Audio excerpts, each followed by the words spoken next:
সিরাজগঞ্জের মাটি উর্বর ভূমি, বোঝাই যাচ্ছে এই মাটির মুসলমানেরা এরা সাধারণ মুসলমান নয়। এই মুসলমান তো সেই মুসলমান যারা বদরের প্রান্তরে যেভাবে আল্লাহ রাসূলের সাহাবীরা লড়াই করেছে, উহুদের প্রান্তরে যেভাবে লড়াই করেছে, মুতার খন্দকে যেভাবে লড়াই করেছে, সেইভাবে যদি আবার কোরআনের ডাক আসে, কোরআন বুকে ধারণ করে এই সিরাজগঞ্জ উল্লাপাড়ার মুসলমানেরা রাজপথে ঝাঁপিয়ে পড়বে। কোরআন কায়েমের জন্য যদি বুকের তাজা রক্ত ঢেলে দিতে হয়, বুকের তাজা রক্ত ঢেলে দিয়ে সেই রক্তের সাগরে সাঁতার কেটে কেটে একটি রক্তাক্ত বিপ্লবী কালেমার পতাকা বাংলার জমিনে উড়াবে উড়াবে, আমি বিশ্বাস করি সেই মুসলমান সিরাজগঞ্জে আছে।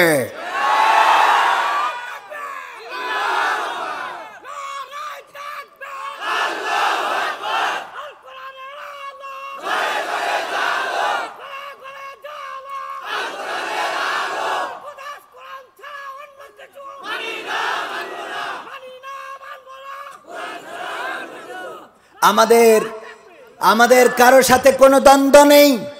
আমরা কোনো দলের নই, আমরা জামাতের নই, হেফাজতের নই, বিএনপির নই, আওয়ামী লীগের নই। আমরা আল্লাহর তরফ থেকে এসেছি, এক আল্লাহর পথেই চলবো, আল্লাহর দেওয়া কোরআনের আইন মোতাবেক চলবো, আল্লাহর রাসূলের আনিত বিধান মোতাবেক চলবো এবং সেই বিধান বাংলার জমিনে কায়েম করার জন্যে যদি বুকের শেষ রক্তটুকু ঢেলে দিতে হয়, ঢেলে দিয়ে লাল করে দেব, তবুও বাতিলের কাছে মাথা নত হবে, মাথা নত করব না। আমি বলেছি আমাদেরকে কারাগারে ভরবা, আমাদের ভরে কারাগারগুলো তোমরা পূর্ণ করে দিতে পারো। আমাদেরকে যদি গুলি নিক্ষেপ করো, তোমাদের বন্দুকের বুলেটগুলো শেষ হয়ে যাবে। আমাদের যদি ফাঁসির কাস্টে ঝুলাও, তোমাদের ফাঁসির রশি ফুরিয়ে যেতে পারে। আল্লাহর কসম করে বলি, দুনিয়ার জমিন থেকে খাঁটি মুসলমান কোনোদিন শেষ করা যাবে? সেই মুসলমান কি আছেন এখানে? শেষ পর্যন্ত কি থাকবেন? ইনশাআল্লাহ। কথা তো কোন দিক থেকে কোন দিকে যাচ্ছি, মানে সময় অল্প কাজ বেশি, সময় অল্প কাজ বেশি। যেই কথা বলছিলাম প্রথমে, বলছিলাম যে আমাদের সাহস খুব বেশি, কিন্তু সাহস হলো এই যে তুমি যাও আমি বাড়ি, তুমি যাও আমি বাড়ি। ফজার বলতেছে তোর জীবনের সাহসী ঘটনা কি? স্যার জিজ্ঞেস করতেছে ফজা নামের এক ছাত্রের। ফজা বলতেছে স্যার আমার জীবনের সাহসী ঘটনা হলো আমি একবার সুন্দরবনে গিয়েছিলাম, সেখানে যেয়ে দেখি রয়্যাল বেঙ্গল টাইগার শোয়া। আমি আস্তে আস্তে আস্তে আস্তে যেয়ে রয়্যাল বেঙ্গল টাইগারের পিছন থেকে ঘেঁচাত করে ল্যাস কেটে নিয়ে চলে আসলাম। বলতেছে এই তোমার সাহসী ঘটনা? বলতেছে রয়্যাল বেঙ্গল টাইগারের ল্যাস কেটে আনা আপনি কি চারটিকানি কথা মনে করেন? সুন্দরবনে যেয়ে বলতেছে মাথা বাদ দিয়ে থুয়ে ল্যাস কাটলি কেন? কয় মাথা আগের থেকে কেটে নিয়ে গেছে, মাথা আগের থেকে কেটে নিয়ে গেছে, তাই উনি মাথা কাটে নাই ল্যাস কেটে এনেছে। তাইলে সাহস কিরাম বোঝা কি গেছে? সেই সাহসী নাকি কঠিন সাহসী? ওই যে চারজন, কি হয়েছে আপনাদের? এই চারজন কি হয়েছে তোমাদের? শয়তানে চুলকায়? হ্যাঁ, নাকি ওইগুলো অন্য কিছুর লোক? শোনেন, একজন মানত করেছে যে যদি আমার একটা নাতি ছেলে হয় তাইলে আমি মসজিদে একটা ছাগল জবাই করে খাওয়াবো। এখন ওইবার হয়েছে নাতিন, তারপর আবার মানত করেছে যদি নাতি ছেলে আল্লাহ দ্বিতীয়বার দাও, মানে পুত্রবধূ যখন আবার গর্ভবতী, এবার যদি দাও তাইলে আমি গ্রামের আলেমুল আমাদেরকে একটা ছাগল জবাই করে খাওয়াবো। ওইবারও হয়েছে নাতিন নাকি নাতনি।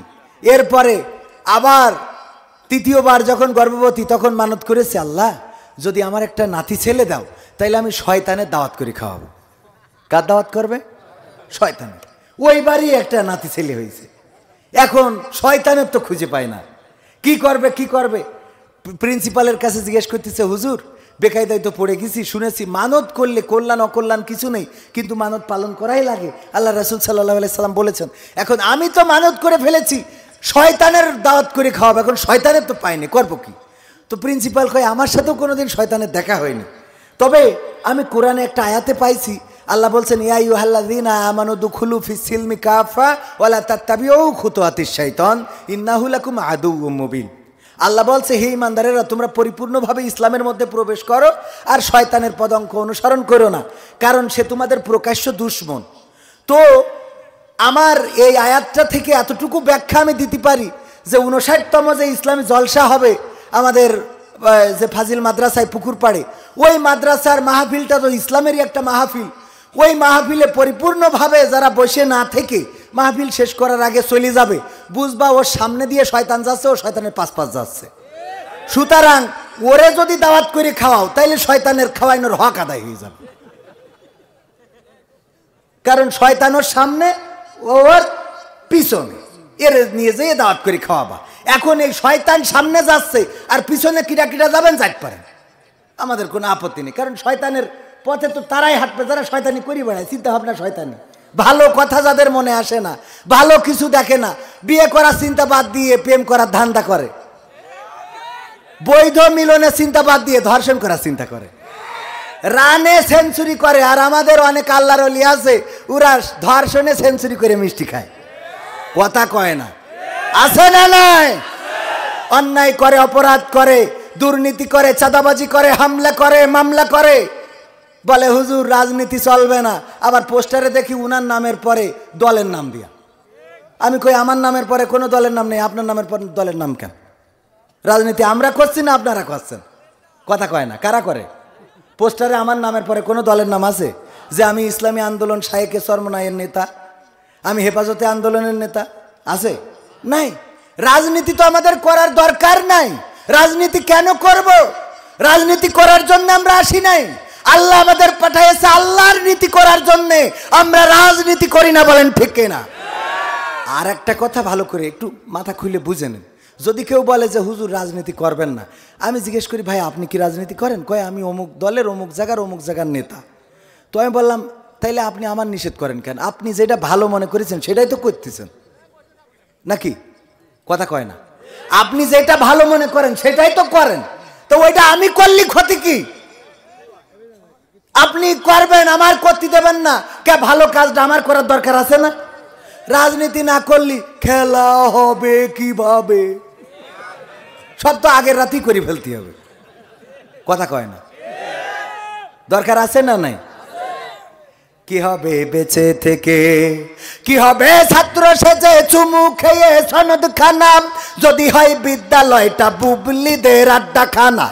এর চেয়ে মরাই ভালো, দেশ ছেড়ে যাওয়াই ভালো। এর চেয়ে মরাই ভালো, দেশ ছেড়ে যাওয়াই ভালো। কি হবে ধোকা দিয়ে বিবেকটাকে? কি হবে বেঁচে থেকে? অযথা বিদ্যা শিখে যদি না গড়তে পারি শোষণবিহীন সমাজটাকে।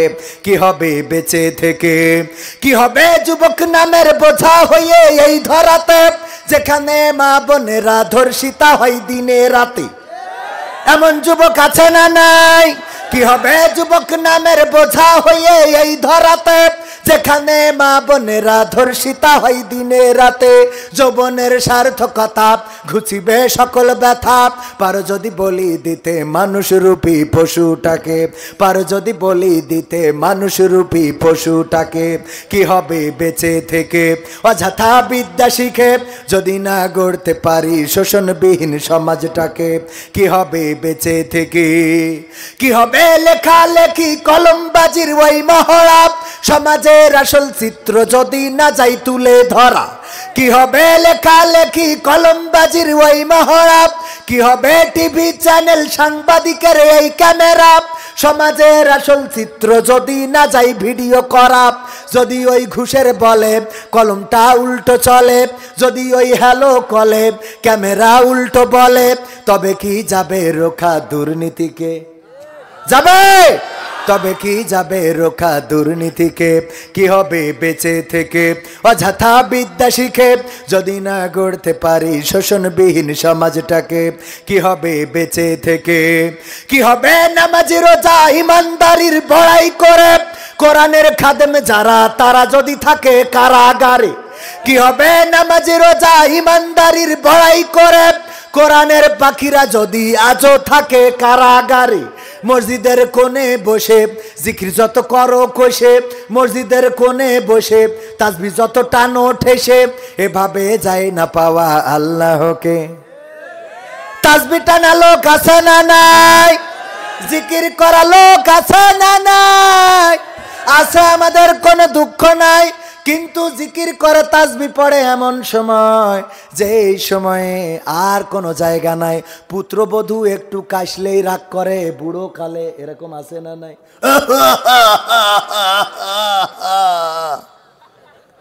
পান্তা ভাত খাচ্ছে ছেলে আর ছেলের বউ, হঠাৎ করে বেডে শোয়া শ্বশুর, কাশি লেগে গেছে, ঠান্ডার সময় কাশা শুরু করে।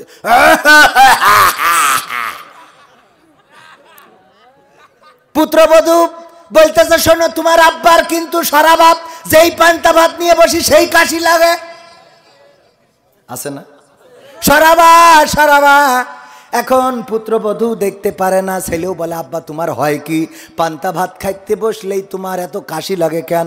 তোমার আর তো বাড়ি রাখা সম্ভব হচ্ছে না, তুমি একটু দয়া করে দূরে দূরে থাকবা, অন্তত ভাত খাওয়ার সময় বাইরে থাকবা। এখন এই চিন্তা করে শ্বশুর, বুড়ো মানুষ চিন্তা করলো, আর তো কোনো জায়গায় জায়গা নেই, একটু দোকানে যায়, যেই দোকানে যেয়ে সিরিয়ালের ওখানে বসেছে, কাশি শুরু করে দিয়েছে। ইয়াং পোলাপন, নাই চাচা সরেন আপনি, এ নেই যে বেশি বসেন কে কে, আপনার এখানে এসে বসার কথা, কোনো জায়গায় গতি নেই।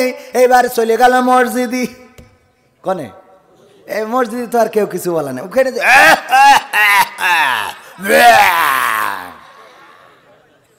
শুরু করে না করে না।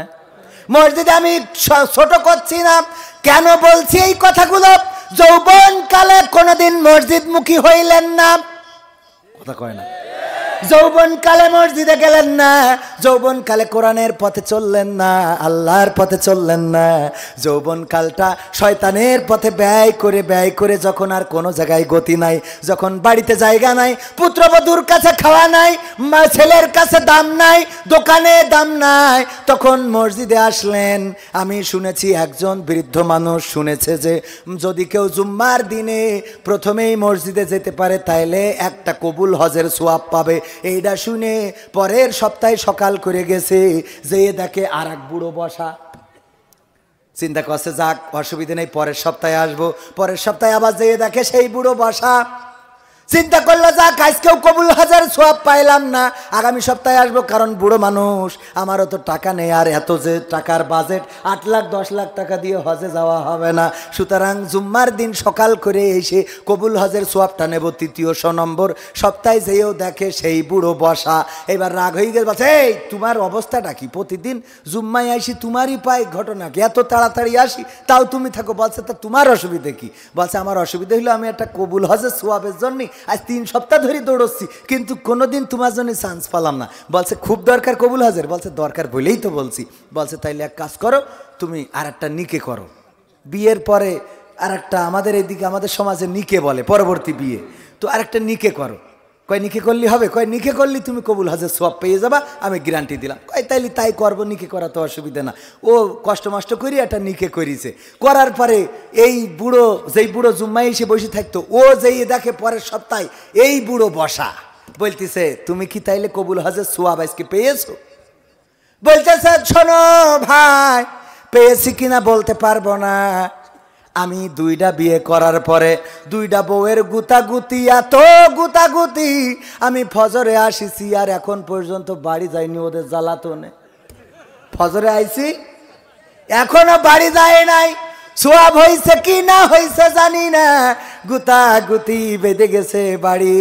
2 জনের অনজ্বালা সহ্য করতে না পেরে আমি এই মসজিদে এসে ফজরে আইছি, আর বাড়ি যায় নাই। ও আমার ভাইরা, এমনি ভাবে যখন কোনো, এটা বলার অর্থটা হলো, যখন কোনো জায়গা থাকে না, যখন কোনো জায়গা থাকে না। কয়দিন আগে আমাদের দোকানে দেখি কথা হচ্ছে, বলতেছে আমার ব্যয়, ওর যখন ডাক্তারে বলল ক্যান্সার মনে হয় হইতে পারে, অথবা ক্যান্সার হয়েছে ধারণা করছি, আর মসজিদ থেকে সিজদাতে উঠাইনো যায় না, মসজিদে যেয়ে সিজদায় পড়ে থাকে, ফজরের আজানের আগে চলে যায়, আর ঈশার নামাজ হইলে তালা দিতে গেলি বলে এত তাড়াতাড়ি তালা লাগাও কেন? মানে কত বড় আল্লাহর ওলি। এবার ডাক্তার ওষুধ দিয়ে পরীক্ষা করি বলছে, না তোমার আশঙ্কা কেটে গেছে, যা মনে করিলাম তা না, ক্যান্সার হয়নি। এখন ও আর যায় না।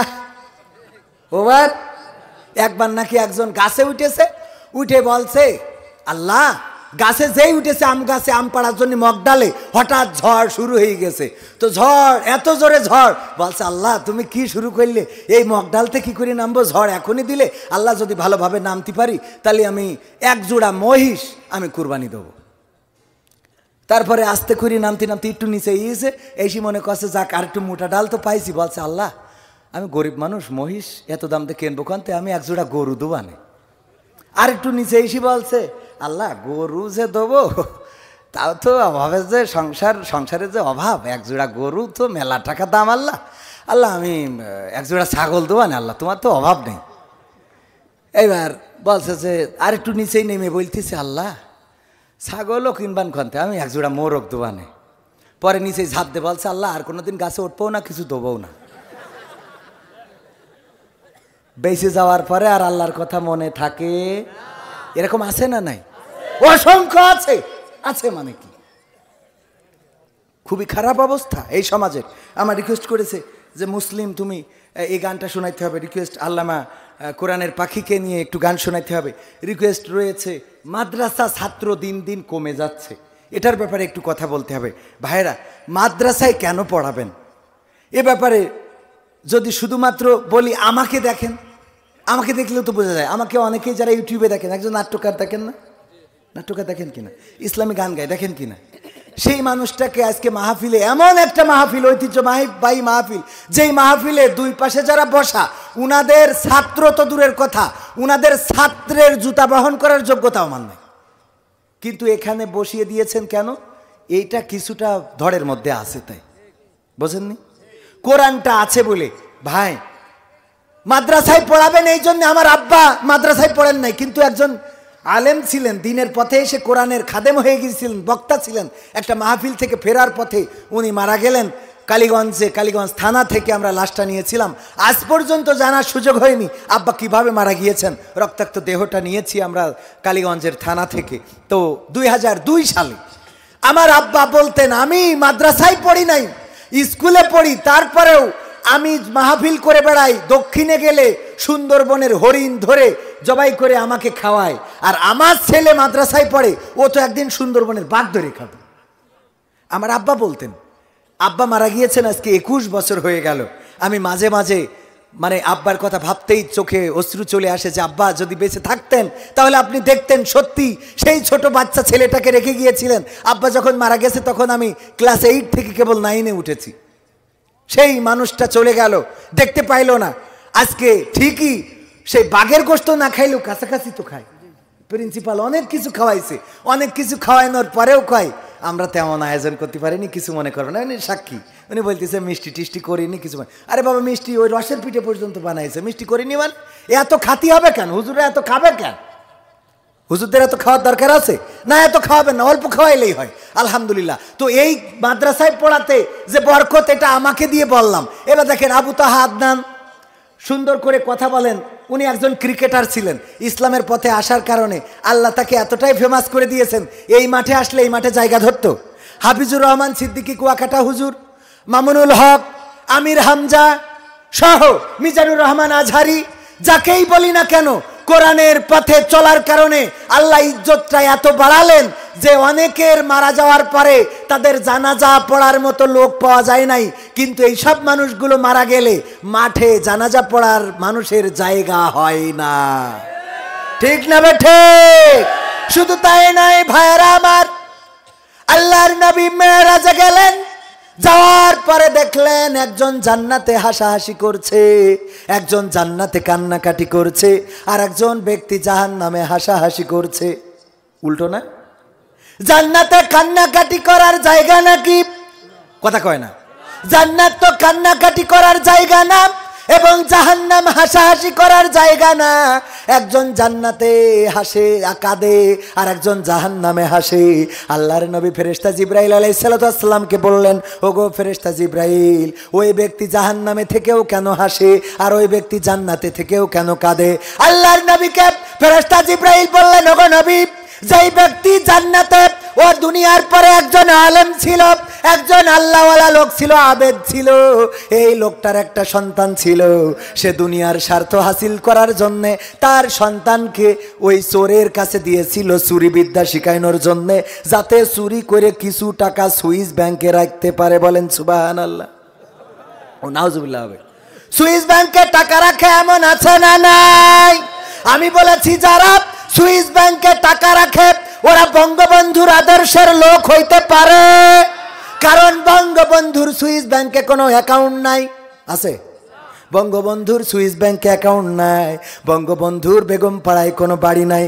বঙ্গবন্ধু আমেরিকার আইসি ব্যবহার করে নাই, আগে আমেরিকার পাসপোর্ট ব্যবহার করে নাই। সুতরাং যারা বঙ্গবন্ধুর রাজনীতি করে ওই আমেরিকার পাসপোর্ট ব্যবহার করে আর বেগম পাড়ায় বাড়ি বানায় আর সুইজারল্যান্ডের সুইস ব্যাংকে টাকা রাখে, ওরা বঙ্গবন্ধুর সুন্নত অনুসরণ করে, বরং বঙ্গবন্ধুকে ব্যবহার করে রাজনীতি করে। বলেন ঠিক কিনা?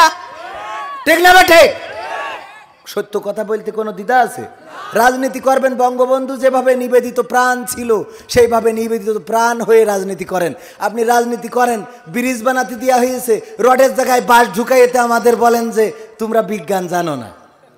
আছে না? যে আমার সভাপতি বলছে এই রডের এখানে রড দেওয়ার কথা বাঁশ কেন? তা বলছে আপনি চাষা মানুষ, আপনি তো বিজ্ঞান বোঝেন না। কয় বিজ্ঞানে কি কইছে? কয় বিজ্ঞান কইছে কি যে রডে একসময় জং ধরি যায় কিন্তু বাঁশে জং ধরে না। বুদ্ধি আছে না নাই? বুদ্ধি আছে। এই বুদ্ধি করে কি পার পাওয়া যাবে? আল-ইয়াউমা নাখতি, সবাই পড়েন, আল-ইয়াউমা নাখতিমু আলা আফওয়াহিহিম ওয়া তুকাল্লিমুনা আইদিহিম ওয়া তাশহাদু আরজুলুহুম বিমা কানু ইয়াকসিবুন। আমার আল্লাহ বলছেন ওই দিন পরকালের ময়দানে আমি মানুষের মুখে আঠা লাগিয়ে দেব, মানুষের হাতের জবান খুলে দেব, পায়ের জবান খুলে দেব। মানুষের হাত আমার সাথে কথা বলবে, পা তার কৃতকর্মের সাক্ষ্য দিয়ে দেবে। ওগো আমার ভাইয়েরা, এই হাত দিয়ে কাকে কষ্ট দিলাম? এই হাত দিয়ে যদি সুদের টাকা গুনি, এই হাত দিয়ে যদি সুজা আইলটা বাঁকা করি, এই হাত দিয়ে যদি অন্যায় করি, এই হাত দিয়ে আমার যুবকেরা ফ্রি ফায়ার পাবজি খেলে আর চ্যাটিং করে আই লাভ ইউ তোমাকে না দেখলে ভালো লাগে না। আছে না নাই? আজকালকের ছেলেরা বই নিয়ে আর বসে না, গুগলে সার্চ করিয়া পড়ে। ওরে কালের মেয়েরা কোরআন হাদিস ধরে না, আমার উল্লাহ পাড়ার মা বোনেরা কোরআন হাদিস পড়ে না, টিকটকে ভিডিও ওরা করে। কথা কয় না, সত্য না মিথ্যা? আরো আসতে বলেন, আরো আসতে। তা না হলে ওখান থেকে শুনবে, বাড়ি গেলি আবার ধরবে। কি ভয় আছে না নাই? আছে, এই জন্য আসতে বলেন। আজকালকের ছেলেরা বই নিয়ে আর বসে না, গুগলে সার্চ করিয়া পড়ে। ওরে কালের মেয়েরা কোরআন হাদিস ধরে না, আমার এখনকার মা বোনেরা কোরআন হাদিস পড়ে না, টিকটকে ভিডিও ওরা করে। আজকালকের ছেলেরা বই নিয়ে আর বসে না, গুগলে সার্চ করিয়া পড়ে। আগের সময় প্রেম করিলে প্রিন্সিপাল বলতো পাইছ কি, এখন বলে শখ করিয়া বাবু তুমি খাইছ কি। আছে না নাই? ওরে বাবা, আছে মানে কি? আমার ওই মহিলারা, মা বোনেরা, ওই যে উল্টো পাল্টা ছেলেপিলেরা, ওরা আদর করে বলে বাবু তুমি খেয়েছো না? খাইনি, ও তো নেদা কুদি বুড়ো ধাড়ি হয়ে গেছে, এখনো বাবু বাবু করো, তো ফিডার খাওয়ার জন্য বসে রয়েছে। কথা কয় না? আছে না নাই? আগের সময় প্রেম করিলে আমার বাপজান বলতো পাইছ কি, এখন বলে শখ করিয়া বাবু তুমি খাইছ কি। লজ্জা শরম নাই, আইলাম কোন জামানাই, লজ্জা শরম নাই, আইলাম কোন জামানাই, ভবিষ্যৎ দেখি অন্ধকারে। আজকালকের ছেলেরা বই নিয়ে আর বসে না, গুগলে সার্চ করিয়া পড়ে। নতুন করে হইছে চালু এ আবার কোন ট্রেন্ড। সিরাজগঞ্জের এক বন্ধুর সাথে আমার পরিচয়, হঠাৎ করে আর একদিন দেখা, ওই যে গোল চত্বরের উকেনে দেখি আর একজনের সাথে বাকবাকুম করে বেড়াচ্ছে। বললাম এটা ভাবি নাকি? বলছে না। আমি বললাম কিডা? পরিচয় করাই দিলে এই আমার গার্লফ্রেন্ড। কথা কয় না। নতুন করে হইছে চালু এ আবার কোন ট্রেন্ড, পরিচয় করাই দেখি এই আমার বয়ফ্রেন্ড। শরমের মাথা। মা বোনিরা বল দেবো। হঠাৎ মেয়ে একটা ছেলে নিয়ে বাড়ি হাজির। মা জিজ্ঞেস করছে কিডা ও? বলছে আল্লাহ আম্মা আমার বয়ফ্রেন্ড। বলছে ও আগে তো আব্বা ভালো আছো? ওরে আমার আব্বা, জামাই হবে একজন খায় আর একজন। কথা কয় না। পিঠে পাঠা বানায়ে ওরে আদর আপ্যায়ন, তারপরে আসা যাওয়া ও গল্পতে বেড়ায় শাশুড়ি আমার এই রাম ওই রাম। হঠাৎ করি ও ছেলে নিখোঁজ আর একজনের সাথে, ইখানে ব্রেক করি আর একজনের সাথে। এই মেয়ের মা আবার এই মেয়ে যখন দেখতে আসে কয় আমার মেয়ের মতো রাবিয়া বসরি একটাও নেই। ওরে সিটার আছে না নাই? অনেক বাইপা আমার মেয়ের মতো ভালো মেয়ে পাওয়া যায় না। কারোর দিকে চোখ তুলে তাকায় না, পর্দা না করে যায় না, প্রতিদিন কসিং করে। আবার করোনাকালীন সময়েও দেখতাম কসিং করে। এখনো অনেক মেয়ে আছে শুক্রবারেও কসিং করে। দেখবেন পৃথিবীর সব বন্ধ, কিন্তু ওর মেয়ের কসিং বন্ধ হইল না। আবার পাড়ায় যে জিজ্ঞেস করে অবু তোর মেয়ে কসিংয়ে যায়? তা বলছে না বন্ধ না, আজকে শুক্রবার। তা বলছে আল্লাহ কি করিস, তোর মেয়ে মনে হয় ভালো লেখাপড়া জানে না। আমার মেয়ে প্রতিদিন কসিংয়ে যায়। এবার হঠাৎ করে 3 দিন ধরে মেয়ের পাওয়া যাচ্ছে না। এসে বলছো বাবু মেয়ের পাচ্ছি না বউ 3 দিন ধরে। বলছে দেখ কনে কসিং করে বেড়াচ্ছে। কে আছে না নাই? এই যুবকের একটু রাগ একটু বেশি। কেন লাইন হয়নি কোনটি নাকি? না ওরা সঠিক পথে আছে, এই জন্যে। সঠিক পথে থাকলে আওয়াজ বেরোবে, ঠিক কিনা? আর যারা বেঠিক তাদের আওয়াজ বের হবে। কারণ কি? কারণ সিরাজগঞ্জের উল্লাপাড়ার একজন ইমাম গেল আমাদের গ্রামে ইমামতি করার জন্য আমাদের এলাকায়। যাওয়ার পরে ইন্টারভিউ দিয়েছে, দেওয়ার পরে পাস। জুম্মার দিন আলোচনা করতেছে হুজুর যে ভাইরা আমার কেউ সুদ খাবেন না, সুদ খাওয়া অনেক বড় গুনাহ, দয়া করে কেউ সুদ খাবেন না। বড় গুনাহ হলো আল্লাহর সাথে যুদ্ধ করা, নাউজুবিল্লাহ। আর ছোট গুনাহ হলো মায়ের সাথে জেনা করার শামিল, নাউজুবিল্লাহ। এই সুদ কেউ খাবেন না। মসজিদের সভাপতি বলছে নামাজ শেষে হুজুর এইদিক আসেন। হুজুর মনে করছে আমার মনে হয় প্রমোশন হবে। বলছে হুজুর আপনার বাড়ি কনে? সিরাজগঞ্জ উল্লাপাড়ায় বাড়ি। আমি যে সুদ খাই আপনি জানলেন কি করে? বলছে আমি কি করে জানবো? বলছে তা না হলে আপনি আজকে কি করে প্রথম দিন জুম্মায় আপনি সুদের ওয়াজ করলেন? বলছে আমি কোরআন হাদিসে আছে তাই বলেছি। বলছে বলেন তাতে অসুবিধা নেই, কিন্তু আমি খেয়াল করে দেখলাম আপনি যখনই সুদের ওয়াজ করেন, যখনই এই কথাগুলো বলছিলেন বারবার আমার দিকে তাকাচ্ছিলেন। আমার দিকে তাকাচ্ছিলেন। তার মানে চোরের মন। এই ঘটনা আর বলবো না, অনেক লম্বা ঘটনা, অত সময় আমি নেব না। ভাইরা আমার মা বোনেরা এখন আছে, অনেক মেয়ে অন্যায় করে, মা সাপোর্ট করে, আর মা অনেক সময় সহযোগিতা করে পাঠাই দেয়। দিয়ে যখন স্বামী বাড়ি আসে রে বলে তুমি কি জন্ম দে তুই চাও, আজকে চুন কালি মাখায়ে গেল রে বাবা, পাঠাই দিয়েছে ও, পাঠাই দিয়ে আবার কান্দে, ও বাবা আমার কি ক্ষতি হইল ও রে। আছে না নাই? এই কথা আমি ছাড়া বলবে কিডা? আমি ছাড়া বলার লোক আছে নাকি?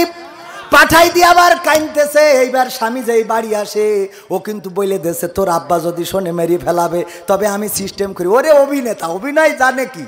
আবার এসে পরে কয় মেয়ে জন্মতে তুইলে মেয়ে, ওটা মেয়ে, আমার মুখে চুল কালি দিয়ে গেছে, আমার কি ক্ষতি করিয়ে গেল। কেন কি হয়েছে? বেরোই গেছে আর একজনের সাথে। অভিনয় কাকে বলে? আছে না নাই? ও আমার মা বোনেরা, এই দুর্নীতি যারা করেন পরকালের ময়দানে আল্লাহ বলছেন আল ইয়াউমা নাখতিমু আলা আফওয়াহিহিম ওয়া তুকাল্লিমুনা আইদিহিম ওয়া তাশহাদু আরজুলুহুম বিমা কানু ইয়াকসিবুন। ওই পরকালের ময়দানে আল্লাহ হাতের জবান খুলে দেবে, পায়ের জবান খুলে দেবে, চোখের জবান খুলে দেবে। হাত বলবে হ্যাঁ সত্য কথা, এই হাত দিয়ে ওই মেয়ের ল্যাগেজ গুছাই দিছিল, দিয়ে বলিল যা মা ছেলেটা ভালো হবে, যা কোনো অসুবিধে নেই, আমি তোর আব্বার ম্যানেজ করি নুবানে। পা বলবে কথা সত্য, কারণ আমার এই পাই হেঁটে হেঁটে যে একটু আগাইয়েও দিয়ে আসিল। চোখ বলবে কথা সত্য, কারণ আমি নিজে চোখই দেখিলাম। কথা কয় না? এ কথা আমার কথা? কার কথা? আসতে বলবেন না, কার কথা? আল্লাহ বলছেন ওই দিন হাত কথা বলবে, পা কথা বলবে, ওই দিন সব সাক্ষ্য দিয়ে দেবে। এই হাত দিয়ে ওগো যুবকেরা, ওই যে ফ্রি ফায়ার ইসকে মারোগা উসকে ধরেগা, এই করেগা তাই করেগা, যত তুমি ফাটাফাটি করো ওই রাত্রি বটতলায় বসে বসে দোকানের সালিতে বসে এই হাত বলবে আল্লাহ কোনোদিন এই হাতে উজু করিনি, কিন্তু ফ্রি ফায়ার না খেলে কোনোদিন ঘুমাইতে যায় নাই। এই হাত বলবে চ্যাটিং করেছে, পা বলবে চ্যাটিং করেছে তো করেছে, আমার পায়ে হেঁটে যে আবার ব্যাটিংও মেরে। কথা কয় না? সাক্ষ্য দিয়ে দেবে সেই পরকালের ময়দানে। কিছু কি আড়াল করা যাবে? না, যাবে না।